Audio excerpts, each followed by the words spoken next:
the summer of love.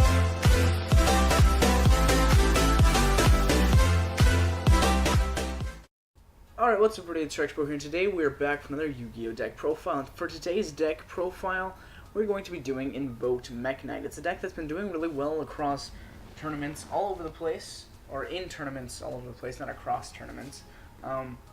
And, well, it's just been performing very well because the Mekk-Knights work very well with the Invoked Engine, being able to special themselves to a column that has more than two cards, or two or more cards in the same column. They can special summon themselves to that column. So with the Invoked having the ability to get out a fusion monster very easily, get out that monster to the extra monster zone, it then makes it so that Mekk-Knights now have a really easy way to special summon themselves, even if your opponent doesn't have anything. So without further ado, let's go ahead and jump into this deck profile. You guys should know that I love the Invoked Engine, which is why I built this today. Plus, I love Mekk-Knights, so it's honestly probably one of my favorite decks so far, or probably one of my favorite decks in the meta right now, next to World Chalice. So next we have three, or to start things off, I don't know why I said next. To start things off, we have three Alistair the Invoker. It's the main card of the Invoked Engine. No need to explain. I explain it all the time. Or explain it a lot at first. Next we have three Mekk-Knight Blue Sky. So he can search out another Mekk-Knight from your hand equal to the number of your opponent's cards in this column that you special summon this guy to. So a maximum of three, but most likely only two. But still, that's a really good search power, being able to search any card that can search more than one of its own archetype is broken. So, and there's no cost for it either. It's just, if it's special summoned from the hand, you can activate that effect. It's a one-time effect. Pretty much, since you're only going to special summon it from the hands, or each time, you know what I mean. Next we have three Mekk-Knight of Purple Nightfall. So you can banish another Mekk-Knight you control until the next standby phase of your turn, or until the standby phase of your next turn. My bad, I phrased that weird. But and if you do that, if you banish that Mekk-Knight, you can add a Mekk-Knight from your deck to your hand. So it's another search, so that's really good. So you can search out your Blue Sky with it. So there you go. And then the other thing that you might want to search out with Blue Sky is Indigo Eclipse, which can sort of move around your Mekk-Knights to different columns. And you might not think that's really important, but it kind of is, because that makes it so that you can actually summon out more if your opponent doesn't have a lot of cards on their field, or if there aren't a lot of columns that have the requirement to summon a Mekk-Knight. So there you go. And then I also run two Crimson Lotus or Red Moon, so he can banish a Mekk-Knight monster from your graveyard and target a face-up monster in the same card or in the same column as him to destroy it. So he's just removal of either the spells and traps or monsters, so it's just really good. Next we have three Ash Blossom. It's a fire hand trap. That's actually the main reason why I run it, not even because of how good it is. It's just that if you're running Invoked, it's really good to have Ash.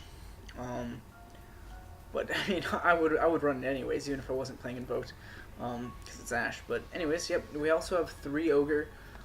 So the reason why I run it is because it's more light, and it's actually a pretty good hand trap. And with this format right now, having hand traps is really good, especially with a deck like World Chalice running around, because I know that I play them, and I know that getting hand trapped fucking sucks.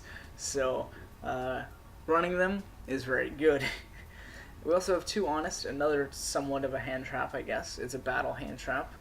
And since most of our deck is light, and all of our Mekk-Knights are light monsters, so you can just use Honest to boost up their attack. We also have three Magical Meltdown. It's the Invoked Field spell. The three Terraform to search it out, and three Invocation. I know I usually run two, but I was watching a deck profile, on this, and they made a good point that having 3 is more beneficial because it makes it so that if you get ashed, you still have there's a better chance that you'll draw into another one, um, or like say what I'm talking about is like say you have Alistair in hand. Now if you normally when you have 2 invocation, you're probably not going to have one in hand. Statistically speaking, if you're just most likely not going to have one in hand, so you usually use Alistair to search one out. But if that gets Ash Blossomed, then what are you going to have as your target? Well, or like, what are you going to do? Because now you just wasted your normal summon, and now you have a spot taken up for one of your Mekk-Knights that could have been used, so on and so forth. Well, if you run 3, you're more likely to start with one in your hand, which means that if things go wrong, you can still make a invoked fusion monster. Next we have Upstart Goblin to bring the deck down to 39 cards. Then we have 3 Scapegoats. Sorry for the little glimpse there of the future, but the 3 Scapegoats. This is for link extensions and just really filling up your board. 2 Pot of Desires. We run 3 of almost everything important in the deck, so Pot of Desires is not a problem for us. Raigeki. So Raigeki, make sure that you use this after you summon out all of your Mekk-Knights as possible, because you don't know how good your hand might be until the end of your turn. Which is why Raigeki is sort of a weird card playing in this deck, because a lot of the times you'll end up using it, and then your opponent will just not do anything, and if you draw into a bunch of Mekk-Knights later, you might be in trouble. Or at least it'll be a slow game, and then if they come back with like a bunch of monsters, say they go into a soul charge, well, now you just wasted your Raigeki, and they might have won because you don't have any Mekk-Knights on field. So it's kind of a complex card to play, so just be careful when you're using it. Next we have a Monster Reborn, obvious reasons, 2 Solemn Strike, and a Warning. I think that Warning is better than Judgment in this deck, just because we don't really have, other than Strike, we don't really have any cards that really make us pay for life points. And even if we use Strike twice, the Judgment would still theoretically only be taking away 2,500, and Warning takes less.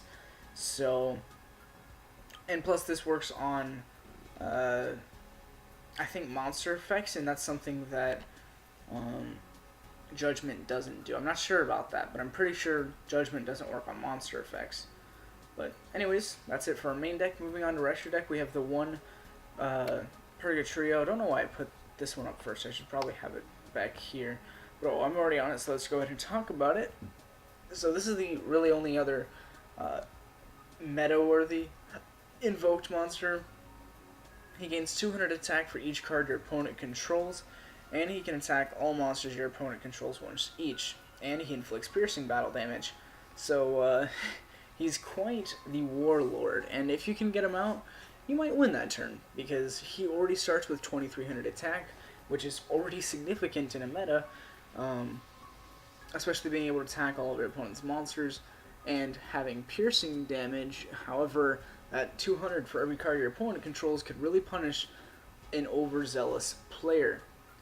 I don't know if I used that word correctly. I think I did, but I'm not sure. So don't be saying anything. But let me know in the comments below. Did I use that word correctly? Yes or no?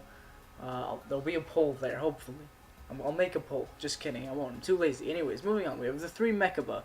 So this is what makes the invoked deck so good.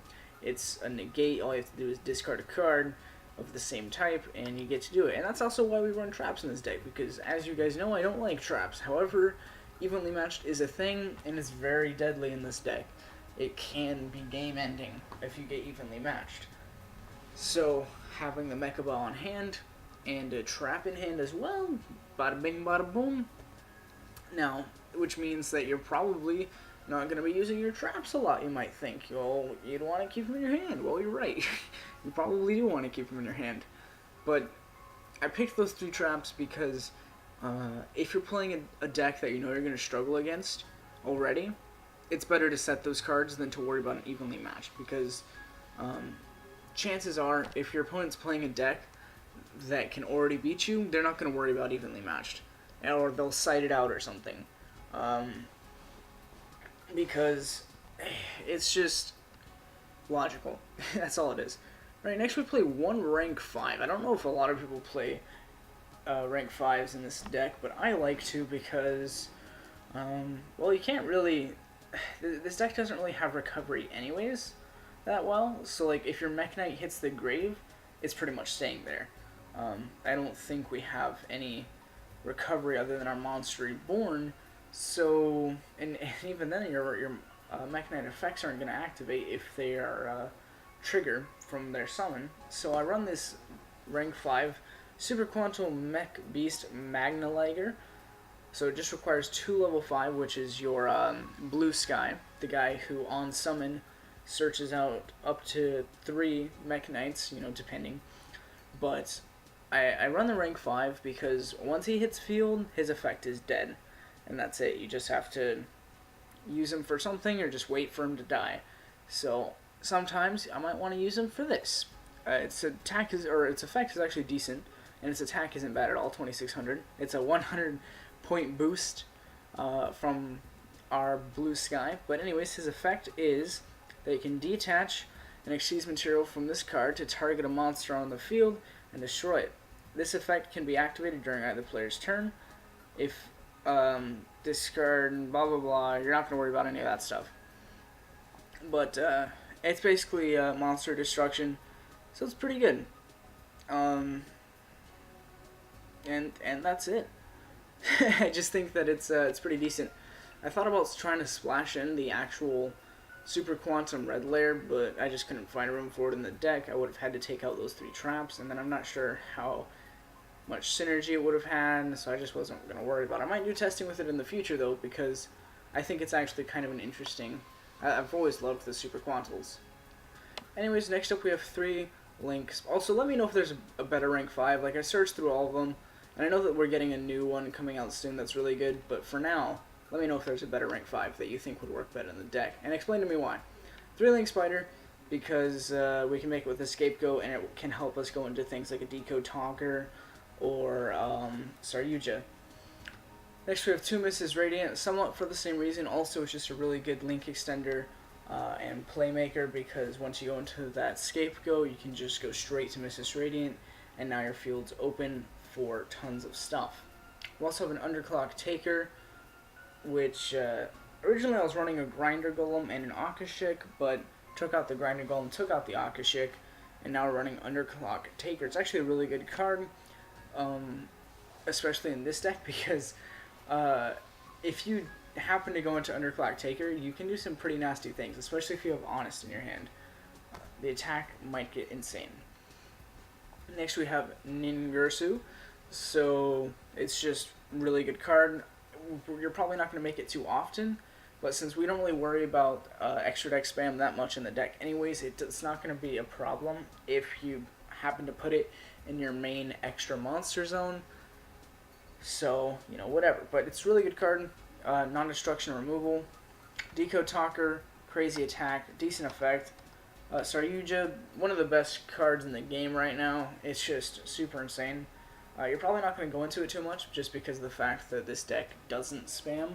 However, at the same time, I mean, it doesn't extra deck spam, which is typically how you get this guy out, but I'm not going to say that you're never going to go into it, because I could totally see a situation where you'd have a Mekaba, and then say you just don't have a hand, except for Mekk-Knights, and you want to place down all of your Mekk-Knights, and then push for game by summoning Saryuja.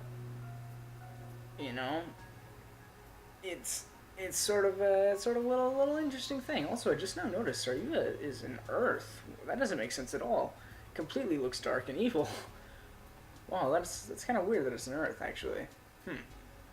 Next we have Firewall Dragon, which is actually target for Honest, by the way. It's just a good card. Nothing else to say about it. So that's pretty much it for this deck profile.